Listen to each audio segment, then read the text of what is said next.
Praise the lord. యేసు రక్తమే జయము. మన రక్షకుడు మన విమోచకుడైన యేసుక్రీస్తు పరిశుద్ధ నామములో అందరికీ వందనాలు. చిన్న ప్రార్థన ద్వారా ఈ ఉదయకాల వాక్యదానం చేసుకుందాము. పరిశుద్ధుడ మహాగణుడైన దేవ యేసయ్య, సర్వాధికారినైనా మీకే వేలాది వందనములు, కృతజ్ఞత, స్తుతి, స్తోత్రం చెల్లించుకుంటున్న దేవ ఉదయకాలం ప్రభు వాక్య భాగం ధ్యానిస్తుండగా వాక్య భాగం మాకు అర్థమనులు సహాయం చేసి మీ కృపలో బలపరిచి మీకు మాదిరిగా మమ్మల్ని నడిపించి మీ చిత్తాన్ని మా జీవితంలో జరిగించమని చిన్న ప్రార్థన యేసుక్రీస్తు పరిశుద్ధ నామములో అడిగి వేడుకుంటున్నాను తండ్రి. Amen amen.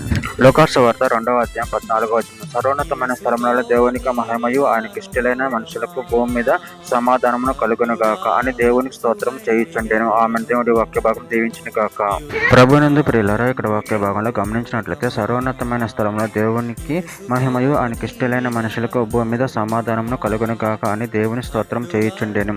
అదేవిధంగా వాక్య భాగంలో గమనించినట్లయితే లూకాసు వార్త 19వ అధ్యాయం 38వ వచనం. ప్రభు పేరిట వచ్చు రాజు స్తుతింపబడును గాక, పరలోకమందు సమాధానమును, సర్వోన్నతమైన స్థలములలో మహిమయు ఉండును గాక అని తాము చూచిన అద్భుతములన్నిటిని గూర్చి మహాశబ్దంతో దేవుని స్తోత్రం చేయసాగిరి. యెషయా గ్రంథం 44వ అధ్యాయం 23వ వచనం. యెహోవా ఆ కార్యమును సమాప్తి చేసి ఉన్నాడు. ఆకాశములారా ఉత్సాహధ్వని చేయడి, భూమి అగాధ స్థలములారా ఆర్భాటం చేయడి, పర్వతములారా అరణ్యమ, అందులోని ప్రతి వృక్షమ సంగీత నదము చేయడి. యెహోవా యాకోబును విమోచించును, ఆయన ఇజ్రాయేలులో తను మహోన్నతునిగా కనపరుచుకొనును. యెషయా గ్రంథం 49వ అధ్యాయం 13వ వచనం. శ్రమనందిన తన జనుల యందు జాలిపడి యెహోవా తన జనులను ఓదార్చి ఉన్నాడు. ఆకాశమా ఉత్సాహ ధ్వని చేయుము, భూమి సంతోషించము, పర్వతములారా ఆనంద ధ్వని చేయుడి. ఎఫెసీయులకు రాసిన పత్రిక 3వ అధ్యాయం 20-21 వచనాలు. మనలో కార్యసాధకమైన తన శక్తి చొప్పున మనము అడుగు వాటన్నిటికంటేను ఊహించు వాటన్నిటికంటేను అత్యధికముగా చేయ శక్తిగల దేవునికి క్రీస్తు యేసు మూలముగా సంఘంలో తరతరములు సదాకాలము మహిమ కలుగునుగాక. ఆమెన్.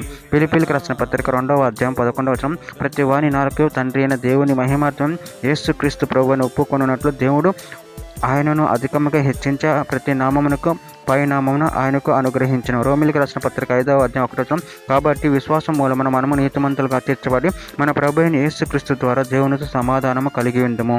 చివరిగా ఒక మాట. యోహాను సువార్త 3వ అధ్యాయం 16వ వచనం.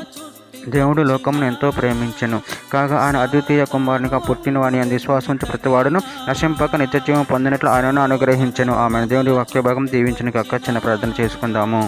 పరిశుద్ధుడ మహాగణుడు అని దేవేశయ, మీరు ఇచ్చిన వాక్యదాన్ని బట్టి ప్రాముఖ్యతను చెల్లించుకుంటూ ఎల్లప్పుడూ నిన్ను మహిమపరిచి కనపరిచి నేను స్తుతించే వరకు ఉన్న శక్తిని బలను మాకు అనుగ్రహించి మీ ప్రేమలో కృపలో బలపరిచి స్థిరపరిచి మీకు మాదిరిగా మమ్మల్ని నడిపించమని చిన్న ప్రార్థన ప్రభు యేసుక్రీస్తు పరిశుద్ధ నామములో అడిగి వేడుకుంటున్నాను తండ్రి. ఆమెన్.